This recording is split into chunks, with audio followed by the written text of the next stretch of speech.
আসসালামু আলাইকুম, কেমন আছো সবাই?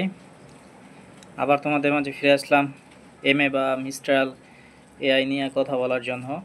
তো গতকালকে আমি ভিডিও আপলোড করার পরে অনেকেই দেখলাম যে অনেক কমেন্ট করছো যে তো এর বর্তমান কি অবস্থা আছে, তো এরা কি আসলে আমাদের আর পেমেন্ট দিবে নাকি এরা চলে গেছে। আবার যে তাফসির রহমান নামে এক ভাই হলো কমেন্ট করছে যে এরা কারা বা এদের বিরুদ্ধে কি আসলে আইনগত কোনো ব্যবস্থা আমরা কি নিতে পারবো না, বা এরা আসলে কোথায় বসে এই কাজগুলো হলো যে করে।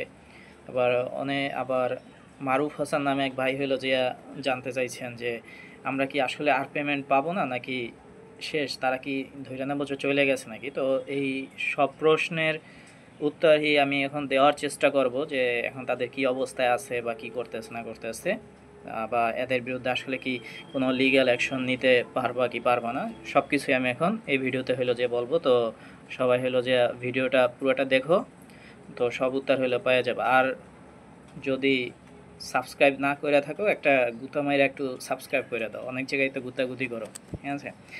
আচ্ছা, তো বর্তমানে হলো যে এমএ কোম্পানিটার যেটা অবস্থা, যে কোম্পানিটা কিন্তু বর্তমানে অনেক বড় একটা কোম্পানি হয়ে গেছে এবং এদের গ্রাহক সংখ্যা কিন্তু বর্তমানে অনেক, মানে বলতে পারো যে এদের আইডি সংখ্যা লাখ সংখ্যার উপরে হলো যে ছড়াই গেছে। তো এরা যদি এত পরিমাণ পেমেন্ট যদি এখন হলো যে করতে চায়, তো সেক্ষেত্রে কি তাদের একটা লার্জ অ্যামাউন্ট অফ হলো যে মানি দরকার।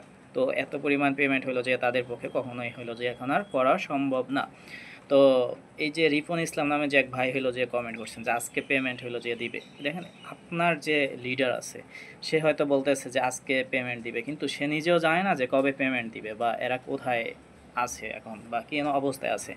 মানে যারা হলো যে লিডার আছে এদের আন্ডারে তো হলো যে অনেকগুলো হলো যে ক্লায়েন্ট আছে। তো এরা হলো যে কি বলবে, না পারতে আছে হলো যে মনে করো এলাকা থেকে পালাই যাইতে, না পারতে আছে হলো যে যাইয়া, এদের তো আসলে কোনো লিগ্যাল অফিস নাই বা এরা তো কেউ লিগ্যালি ওখানে জব করে না।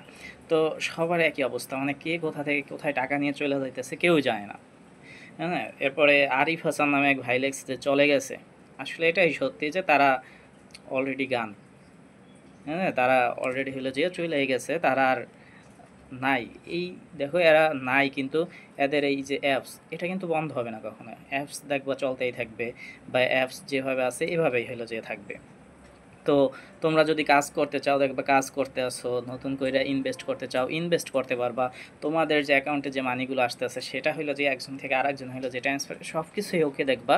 কিন্তু তুমি যদি টাকা হলো যে উইথড্র করতে চাও, সেই উইথড্রটা কিন্তু আর হলো যে পাবা না, অর্থাৎ তোমার পেমেন্ট আর দেবার মতো কোনো সম্ভাবনা তাদের নাই।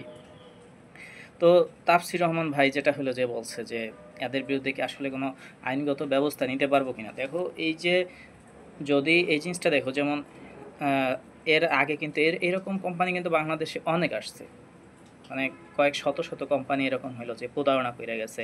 ইভেন বর্তমানে কয়েকটা রানিং হলো যে কোম্পানি আছে। তো যেমন হলো যে ধরো এক সময় ছিল ডেস্টিনি ছিল, তো এরপরে এই যে কিছুদিন আগে ইভালি ই কমার্স নামে হলো যে এগুলো পরিচালনা করছে।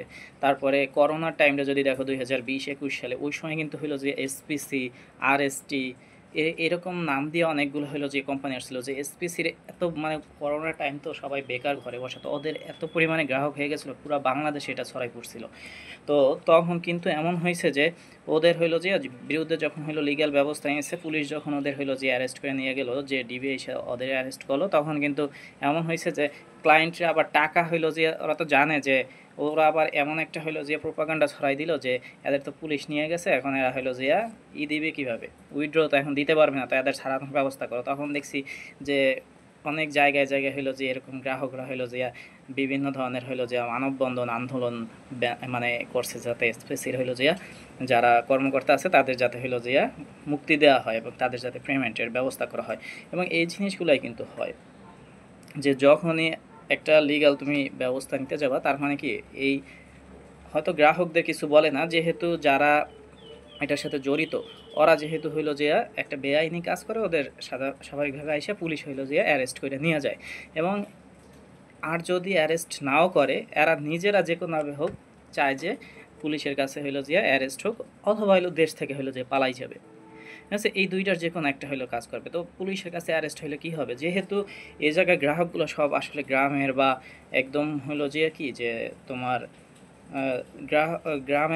গ্রামীণ পর্যায়ের গ্রাহক এগুলা, বা এরা এতটা হলো যে কেয়ারফুল না এই টাকা পয়সা সম্পর্কে, যে কোথা থেকে কি দিয়ে দিতে আছে এটা সম্পর্কে এত কেয়ারফুল না হওয়ার জন্য এদের বিরুদ্ধে আসলে কোর্টে যাইয়া যে কেউ হলো যে রিট করবে বা কোর্টে যে এদের বিরুদ্ধে হলো যে লড়াই করবে, এরকম আসলে কেউ থাকে না। যে একে তো সবার হলো টাকা মার যায়, দ্বিতীয়ত আবার টাকা খরচ করে কে হলো যে কোর্টে যায় এত ঝামেলা করবে। তো এরা যায় 6 মাস 1 বছরের ভিতরে এরা আবার জামিন নিয়ে হলো যে চলে আসে। এটাই যেহেতু, এবং এই যে এম এ কোম্পানিটা ধারণা করেছে প্রায় 100 কোটি টাকার উপরে হইলো যে এরা হইলো যে টাকা মাইরে দিছে। হ্যাঁ, তো এই সব মিলে তাদের পক্ষে হয় বিদেশে চলে যাবে পালাইয়া, অথবা অলরেডি তো গেছেই, এবং এদের হইলো যে যে অ্যাপসের যে কার্যক্রম এটা কিন্তু আগে থেকে হইলো যে দুবাই থেকে হইলো যে পরিচালনা হইতো। তো বাংলাদেশে যারাও একটু উপরের দিকের হইলো যে ছিল বা যাদের সবাই চিনে, এরা অলরেডি হয় বিদেশে চলে গেছে, না হয় একবার পুলিশের কাছে হইলো যে অ্যারেস্ট হয়েছে, এবং দেন হইলো যে কিছুদিন পরে আবার জামিনে বের হয়ে আসবে। এটাই এদের কাজ। আবার কিছুদিন পরে দেখবা যে অন্য আর একটা নামে এরা হইলো যে কাজ শুরু করছে, এবং এই যে চক্রটা, এই চক্রটা কিন্তু সর্বদাই হইলো যে সক্রিয় আছে, এবং এরা হইলো যে ওই একটা যায়, একটার পরে আবার আর একটা আসে, অন্য একটা অ্যাপস নামে অন্য এক সিস্টেমে হইলো যে এগুলো হলো যে ওরা শুরু করে।